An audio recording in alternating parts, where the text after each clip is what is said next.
I'd like to call this meeting to order. Welcome, everyone. For roll call, everyone is in attendance, and we'll take a moment of reflection and respect, please.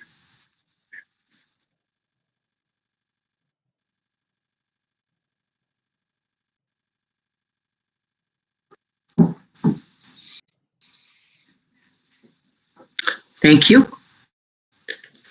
Confirmation of agenda. Adopts the agenda for the meeting of February 1st, 2021. Josh, could you read the rest? Yep, certainly, Your Worship. I think we're just having a little bit of delay right now in the live stream, so I will read the resolution. That Council adopts the agenda for the meeting of February 1st, 2021, as presented.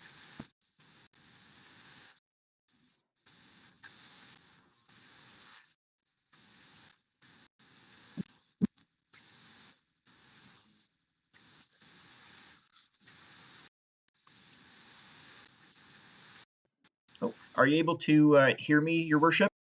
Okay, someone to move and someone to second. Councillor, let's see here, Chapman and Deputy Mayor Andrews, sorry. Are there any questions or comments? Seeing none, all those in favor? And that's carried. We're having a bit of a problem, Josh, sorry. We'll continue and we'll see how what happens with our connection. Are there any declarations of pecuniary interest? Okay. We do not have any delegations and public meetings this evening. So the next item up is the adoption of council and committee minutes. Minutes to approve. That council approves the following minutes. Special virtual. And I'm not sure if Josh is. Special virtual meeting of council held on January 18th, 2021. And regular virtual meeting of council held on January 18th, 2021. Okay, someone to move and someone to second. Councillor Oslach and Councillor Charlton. Are there any questions or comments? Seeing none, all those in favor?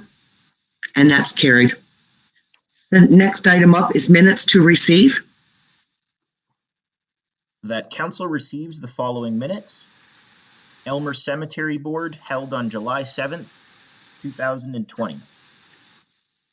Okay, someone to move and someone to second. Councillor Barber and Councillor Chapman. Are there any questions or comments? Seeing none, all those in favor? And that's carried. Thank you. We'll move on to the consent agenda, items A to I.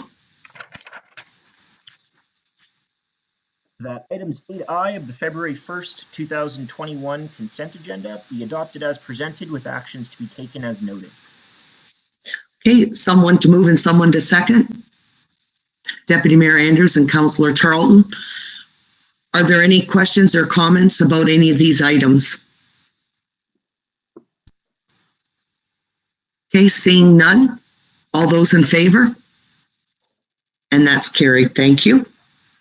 The next item up is action item A, Clerk 0321. That report Clerk 321 entitled Municipal Grants 2021 Budget Referral is received for information, and further that Council refer the municipal grant and additional budgetary correspondence to future budget deliberations for consideration. Okay, someone to move and someone to second. Councillor Barber and Councillor Chapman. Are there any questions or comments? Seeing none, all those in favor? And that's carried. Thank you. The next item up is report OPNS 0221. That report OPNS 0221 entitled DWQMS Infrastructure Review be received for information. Okay, someone to move and someone to second. Councillor Ham and Deputy Mayor Andrews. Connor, do you have anything to add further to your report for council? Yes, thank you, Your Worship. Okay, go ahead. My camera here. Yeah, so the report titled DWQMS Infrastructure Review, as the council is aware, the town is required to conduct an annual infrastructure review to satisfy element 14 of our QMS. The review considers infrastructure improvements as it relates to our outcomes of our risk assessment documented under element 8. After the review, a summary of our findings were that it was a great opportunity to implement some new preventative and routine maintenance programs in the public works. The reason for doing so is there's several benefits. One is to get training hours for some of our new staff, as they need over 2,000 hours to have their level 1 waters issued. Another benefit is making sure that we are getting the most out of the infrastructure that we have replaced in the past. And it's another great tool for identifying problems before they become larger problems. All of these things will help us improve our risk assessment and lower the risk that our water system is taking on. It's also a great tool for the information that we will gather through these programs to have more information available to us to determine future capital projects. So we think right now is a great opportunity to work and improve on our maintenance programs. Okay, thank you very much for that report, Connor. Are there any questions or comments for Connor? Councillor Charlton. Through your worship, have the smart meters given us any unexpected data so far? Thank you, through your worship, to Councillor. Yes, we are actually, as of recently, receiving what they're titled as tamper reports, which the bulk of the tampers or the flags, the information we're receiving is potential leaks on the private side of the meter. So this is a great bit of information that the town can forward on to the customers just as a higher service level. Moving forward, that's something that I would really like to work on. And me and Rob have had some great talks about implementing and starting a program to notify the public on a monthly routine as we're reading the meters, an efficient way to inform the residents that there may be a leak on their side and that it's in their best interest to address that, have a plumber come in, try to find the leak and repair it. So I'm looking forward to that. It's something that I enjoyed doing in the past. So. Okay, good. Thank you. Thank you, Connor. Are there any further questions or comments regarding this report? Okay, seeing none, all those in favor? And that's carried. Thank you.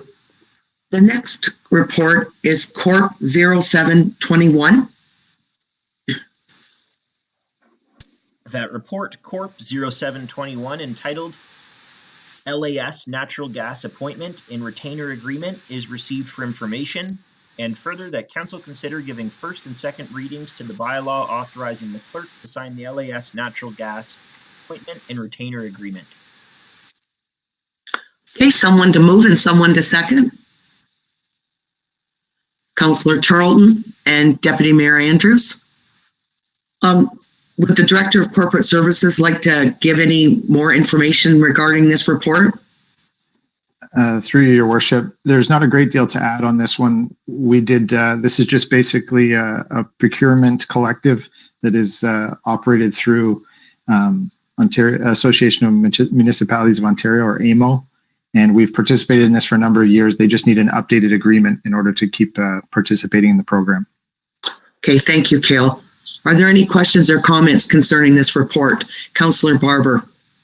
Thank you, Your Worship. To Cale, what advantage to the people of Elmer is it to have a sole supplier of natural gas?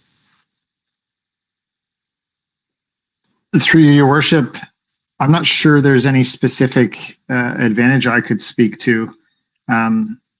You're speaking about EPCOR as the Yes. provider. I wouldn't be able to speak to that, Councillor Barber. I could take that away and come back to you. But frankly, those relationships, I believe, if I'm not mistaken, are determined by regulatory boundaries. They buy the transmission areas, and they, in agreement, provide the natural gas for that regulatory area. And I'm not sure there's a specific advantage, but I can take that away, and I can ask that of EPCOR to explain that to the residents if they have some information. Yes, Councillor Barber, go ahead. Thank you. Just to follow up to that, then in layman's language, can you explain this particular document, please? Sure. Through you, Your Worship. The way this program works is that there's a hedging agreement. And what that does is AMO uses the purchasing power of multiple municipalities across the province to negotiate a rate based upon forward contracts that can expire at different points in the year. So natural gas prices fluctuate throughout the year. They use a financial strategy called hedging to try and even and smooth out the risk of price increases during the winter months where we use the most natural gas.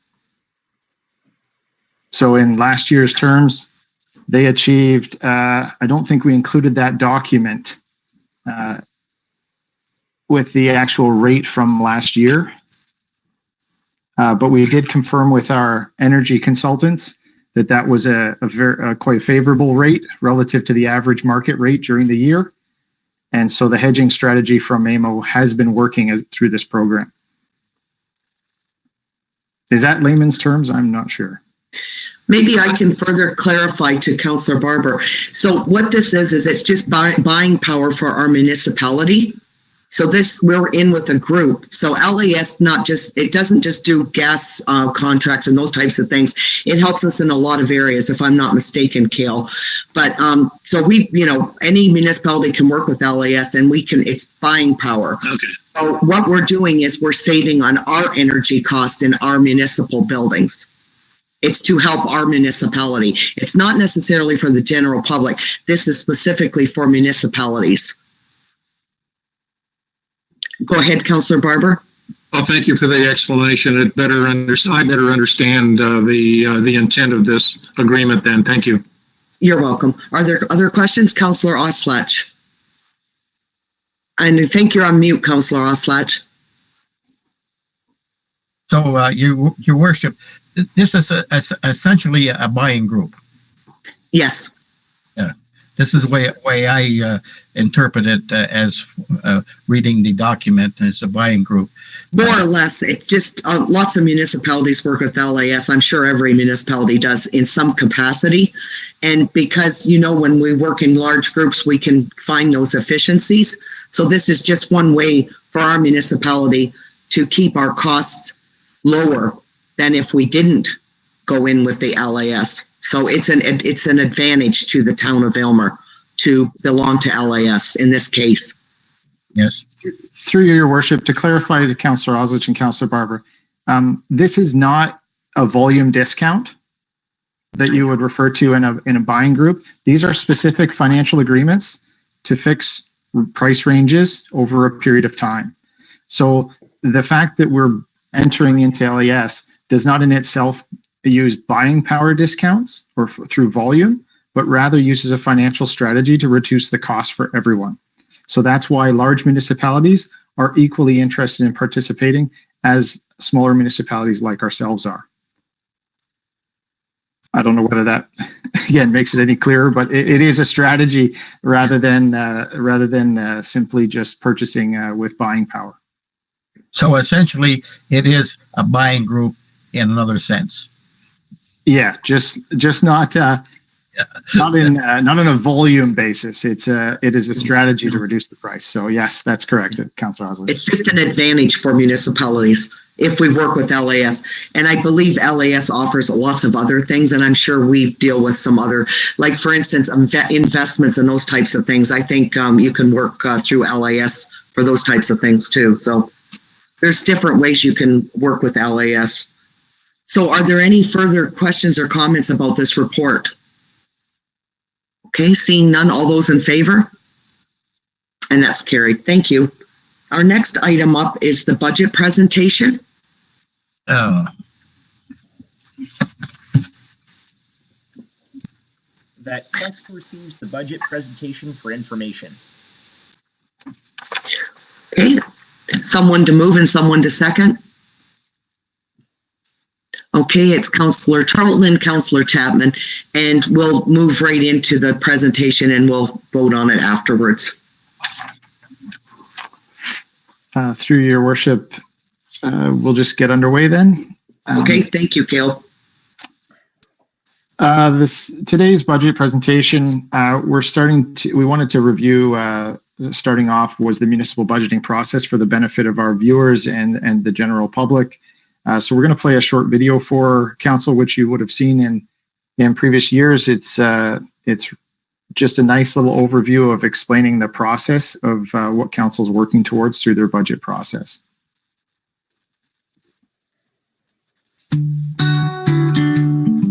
Understanding your town's budget.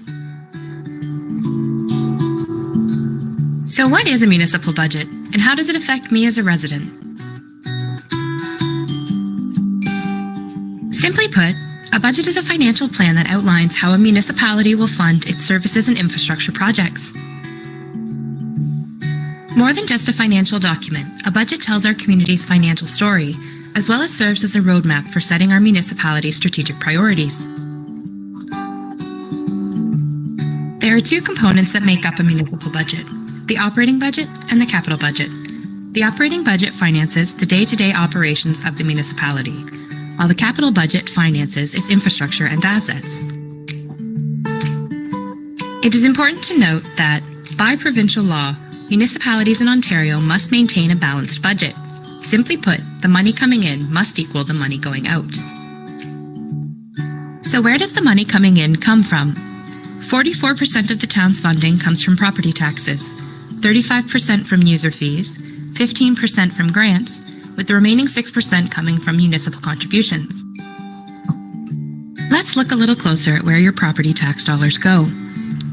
For every dollar you pay in property taxes, 38% goes to the county, 10% goes to funding education, and the remaining 52% goes to the town of Elmer to fund municipal programs and services, including emergency and protective services, including fire and police, waste collection and recycling, athletic and recreational facilities such as the EECC and the Elmer Pool, as well as playgrounds and green spaces, all while repairing and replacing the infrastructure that keeps our community operating safely and effectively.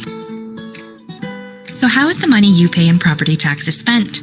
The town portion of your taxes are used to fund a variety of services for residents and businesses, with 35% of the town portion going to police services, 50% funding departmental costs, including fire protection, administration, operations, and roads, 4% allocated to the EECC, and 10% funding capital contributions and asset replacement.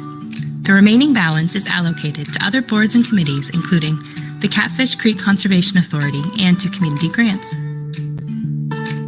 In order to maintain a balanced budget, as well as to prepare for the future, your town council has to consider a number of financial factors when preparing its annual budget. But our final goal is to create a budget that best manages the associated costs of the services we provide, while providing residents the best value for their tax dollar.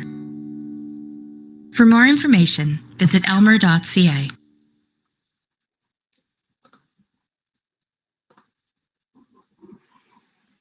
All right. So I just find that that's a really nice little tidy reminder of why things are kind of terminology is used the way it is. And just to clarify with the public, the words deficit doesn't apply to municipal budgeting because we are required by law to present a balanced budget. So our revenues always have to match, and there's only a few sources of revenue for us. One is taxation, and the other is user fees. As far as 2021 budget highlights, the Elmer Police Service Board has provided and included their proposed 2021 budget for council consideration in tonight's agenda. The Business Improvement Area has also provided their proposed 2021 budget and BIA levy, which is included in the presentation as an attachment tonight. The EECC Joint Board has not yet approved an operating or capital project budget for council consideration, so that will be one of the items outstanding which are not able to be moved forward. Council will need to, I think at this time, recess the budget process and resume them when those items are in place.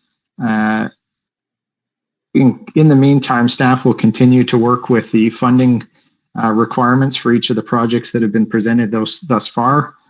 But the remaining budget processes will have to be completed, I think sometime probably towards the tail end of March. In addition, the remaining budget processes that we have in terms of funding the projects and some of the capital transfers, and as part of the year-end 2020 wrap-up, I'm going to be doing that while providing some specific step-by-step training to the new treasurer who has recently joined our team in an attempt to provide some redundancy in that system. So a little update on the budget process. I think that after tonight's session, we're likely to pause for at least about the next 6 weeks. And then council can resume their process at that point in time, do the final considerations on projects, and make some decisions around final items that need to be considered for this year. We'll then calculate the tax rates for the individual tax classes. We'll have the County of Elgin and education rates by that point in time, and we'll be able to update and clarify exactly what the impact of the Elmer budget would be on individual taxation for an average home. In terms of additional items for this budget session, we did have the clerk, CAO, fire, and police sections. Nothing particularly that you haven't seen here on most of these for 2021. You'll see that police doesn't have any funding requirements for projects or capital until 2022, where they replace a cruiser. The only item in 2021 for fire is the fire gear extractor, it's called. That is a very technical term for a washing machine. And what it does is actually removes particulate and harmful material that gets ingrained in the material of the fire bunker gear during a fire. And it actually removes those toxins from the suits to keep our firefighters safe.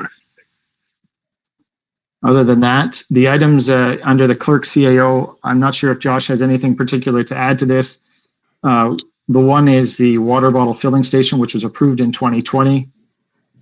And the other two items are under the modernization program, where we have the records management workflow and HRIS system.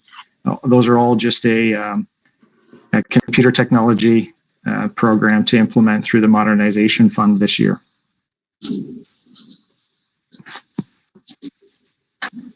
So at that point, you saw on the agenda tonight, some of the grants and donation requests that have come in have been presented to council and referred to budget. We will give additional time here just to make sure that there are no stragglers in terms of getting those applications in based on the lockdown, which has been occurring the last few weeks. Our project funding will need to be finalized. Make sure that we tidy up the year-end reserve balances from 2020 and identify all the proposed reserve funding for the 2021 projects. The EECC and Parks 2021 budget is not yet completed and will need to be done. The councillor follow-up. Councillor Osledge asked last budget session the Parks Capital Development Reserve, the balance that was in there, because there's a budgeted $20,000 transfer to it. There's approximately $95K in reserve at the end of 2020. The budget is going to need a final review by the CAO to have a look at the operating budgets following the year-end 2020 reconciliations. I think that that's an important oversight item that's going to need to be seen. And the solid waste collection contract, which is yet to be finalized and will be brought at a future council meeting for council's consideration. The impact of that and the assessment of that on the operating budget still needs to be integrated into this, into our budget numbers. So I've included the draft project list from the previously presented departments as well, just in the presentation for your reference. But at this time, it's probably a pause for about 6 weeks, and then we'll have a pickup on the budget process at that point. I'm happy to take any questions if council has some. Thanks, Kale. Are there any questions for Kale? Councillor Oslach. Yes, Your Worship. To Kale, or actually to Josh. What water bottle are we talking about? This was a CAO project, Councillor Oslach. Yes.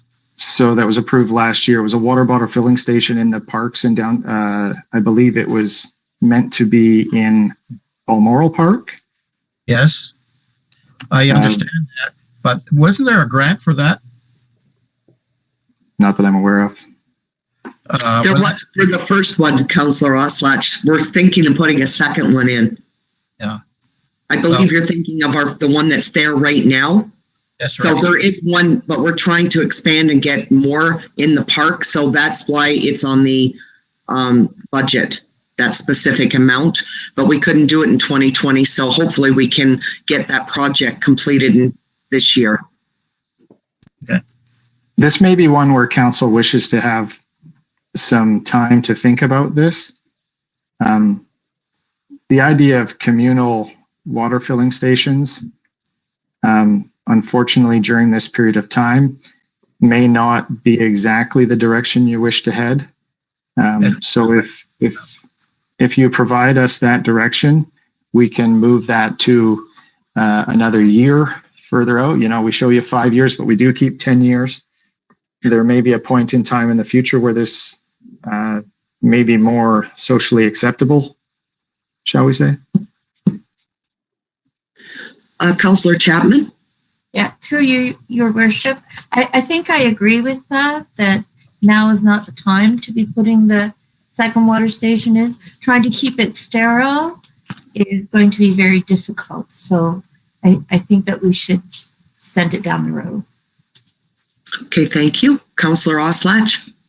Yeah, I agree. We should move it down the road. Whereabouts we're going to put this water station? We already have one in Belmore Park. Is it going in another park? I don't really think we need another one, but that's my opinion. Well, I believe that we were hoping to put more than, I would think 4 or 5 was the goal at the time, in all the parks, so that there's something in all the parks, Councillor Oslach. But like, it's up to council when we choose to do this project. And I in no way, in saying that we have to do it this year, but most certainly that's why we didn't do it last year, is for the very reasons that we're talking about. So we can certainly put this ahead a few years too, Councillor Oslach, when we get into our budget a little deeper. I think that's a good idea, because the way the pandemic's going right now, I don't think we should be drinking out of communal water bottles. No, and the thing is, I don't think ours was, the one that is there wasn't, you couldn't use it anyways, I don't think. Could we this year, Kale? I think it was turned off. No, through Your Worship, it was not activated this year, to my knowledge. Right. Okay, are there any further questions or comments? Okay, seeing none, all those in favor of the budget presentation? Thank you very much, that's carried. The next item up, new business and matters of urgency. Okay. Next item is reading of bylaws and proceedings thereon, first and second reading.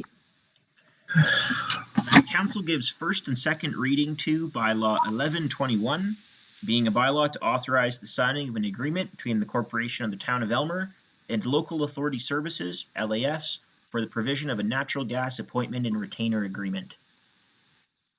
Okay, someone to move and someone to second. Councillor Ham and Councillor Barber, are there any further questions or comments? Seeing none, all those in favor?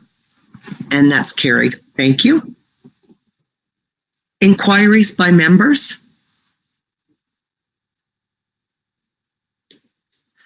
Statements and committee reports. I do not have a report this evening. Notice of motion. Okay, so we're going to be moving into a meeting closed to the public. That council moves into a meeting closed to the public at 7:30 p.m. for the purpose of considering personal matters about an identifiable individual, including municipal local board or local board employees. Okay, someone to move and someone to second. Deputy Mayor Andrews and Councillor Oslach, any questions or comments? Seeing none, all those in favor? And that's carried. Thank you. This conference is no longer being recorded.